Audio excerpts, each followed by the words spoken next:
Hello and welcome back to my channel. So this video is a continuation of the side quest to build the perfect fingertips. If you've been following along with this part of my project, then you're probably aware that Prusa was kind enough to send me one of their XL printers so I could experiment using multiple rolls of Colorfabb VariAssure TPU to print the fingertips of my prosthetic. In case you aren't familiar with what Colorfabb VariAssure filament is, it's a TPU material that foams at a predictable rate depending upon the temperature that it's extruded at. Material extruded at or close to its minimum extrusion temperature of 190 degrees C is going to print very similar to conventional 92A TPU. The magic starts to happen as the extrusion temperature is increased towards its maximum recommended temperature of 250 degrees C. At temperatures between 200 and 250, the material will start to expand to roughly 1.4 to 1.6 times its original volume, which reduces the density to 0.9 to 0.7 grams per centimeter cubed. This means that material can be printed at a lower flow rate and yet fill the same volume. The datasheet recommends reducing the flow somewhere between 60 and 70% of normal to compensate for the active foaming. This will give you printed parts that are very soft compared to printing with conventional TPU. When printing between 190 and 200 degrees C, this material will print without foaming. With this filament, under ideal circumstances and proper tuning, you can fine-tune your printed parts to have a shore hardness anywhere from 92 to 55A. For my fingertips, the idea is to vary the part hardness by using the tool changer configuration of the XL printer so that I can print from multiple rolls of Colorfabb at different temperatures, thereby varying the density and rebound of specific parts of the fingertips. I've seen a lot of reviews on this machine asking the question of, but why a machine with tool changers? And I have to say, for a lot of use cases, they're right. Running multiple tool heads adds a certain level of complication to the machine and printing process. But for my use case, using Colorfabb TPU, this machine is really the only way I would be able to accomplish what I need to do. There's no way you'd be able to feed and retract this material into and out of a single extruder system without it balling up and failing at some point throughout the printing process. And there's no way that the hot end will be able to keep up with the change in temperature if you're going to attempt what I'm doing using a single extruder setup. I have to say, so far I've had absolutely the best experience using this machine to print my fingertips. And it's gotten me super close to landing on the ideal density and squish.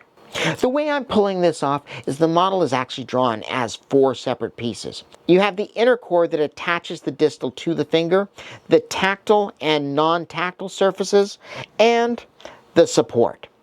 The current configuration that I'm running has extruder 1 loaded with regular 95A TPU, extruders 2 and 3 with Colorfabb VariAssure, and extruder 4 loaded with Prusa PLA that I'm using as the support.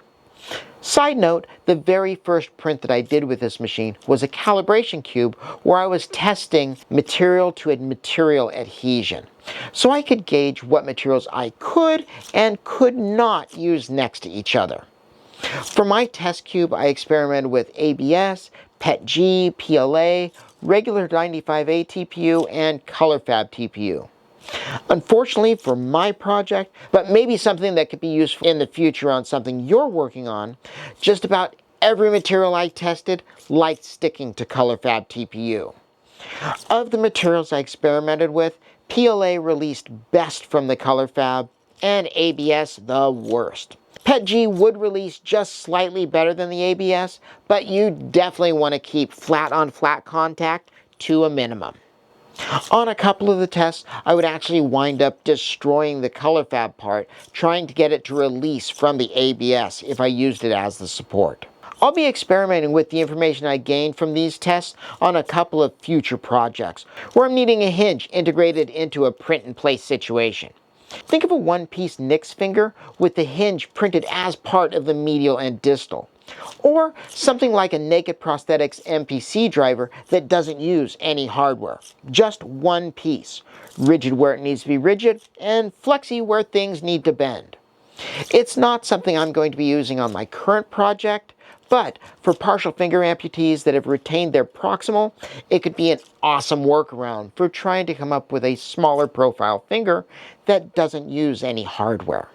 I also tried using PETG as a break between ABS and PLA. It worked, but you really had to work at it in order to get things to separate. I suppose you could use PVA filament and then use an ultrasonic bath to dissolve the break, but you'd want to make sure you didn't run into any issues running filament that extrudes at such a low temperature next to any materials that ran considerably hotter. I'll definitely be ordering a roll of it to check out the viability next time I order filament. This kind of situation is where the XL and its tool changer configuration really outshines the single extruder and MMS machines you see coming to market. That and the ability to run the super flexible filaments makes this machine a winner and really the only viable option for what I'm trying to do. This setup has worked out really well so far and has allowed me to successfully print fingertips with infill as low as 0% on the tactile side and 15% on the non-tactile side. I do this so the fingertip isn't all kinds of floppity when it's placed under load. So now that I have the squish just about right on the print, I'm experimenting with different products to increase the coefficient of friction. It turns out that in reality, I'm trying to address two separate issues. You want the finger squishy enough to where it conforms to the shape of the object you're grasping, but then you need the surface of the fingertip to be tacky enough that it'll actually grip whatever you're trying to pick up. Your natural fleshy fingertips are able to accomplish this through a combination of sweat and natural body oils. In order to accomplish this same thing using plastic fingertips, I've been experimenting with several products categorized as tackifiers. Initially, I was experimenting with spraying a thin coat of 3M Super 77 over the tactile side of the fingertip and letting it dry. This would allow the fingertip to be just a little bit sticky, but unfortunately it was the wrong kind of sticky. What I found is that the 3M 77 would pick up all kinds of dirt and grip, as you'd expect it to, being that it is a spray-on adhesive. But then it would lose just about all of its effectiveness after very little use. The real downside of it is that once it was loaded up with contaminants, there was no real way of cleaning it off, aside from wiping the fingertips down with acetone. As you figure, that's pretty detrimental to the overall lifespan of the fingers. Ideally, I'd like to find a tackifier that you could clean with soap and water, and once it's dry, it would regain its tackiness. Kind of like those silicone sticky hands that you hold onto their tail and fling to grab a hold of things or just to annoy your significant other. Either way, that's what would be ideal in my mind right now. Turns out what I'm looking for is something that is just kind of sticky, but not obnoxiously sticky. Kind of Post-it note sticky. Right now, I'm trying out a product called PowerTack. It's intended to be sprayed onto the handles of baseball or softball bats to keep them from accidentally slipping out of your hand. So far, it's okay. It doesn't ball up or just come off in strings like the 3M77, or melt the TPU like other compounds I've tried. I have a couple more tackifiers that I'm waiting for from Amazon, and I'll let you know if I find anything that's magical. In the meantime, leave me a comment in the comment section and let me know if you have any experience with tackifiers that clean up pretty easy with soap and water. Also, let me know if you're enjoying these updates on the side quests or if I should just go back to making videos talking about the major accomplishments. Thanks for watching.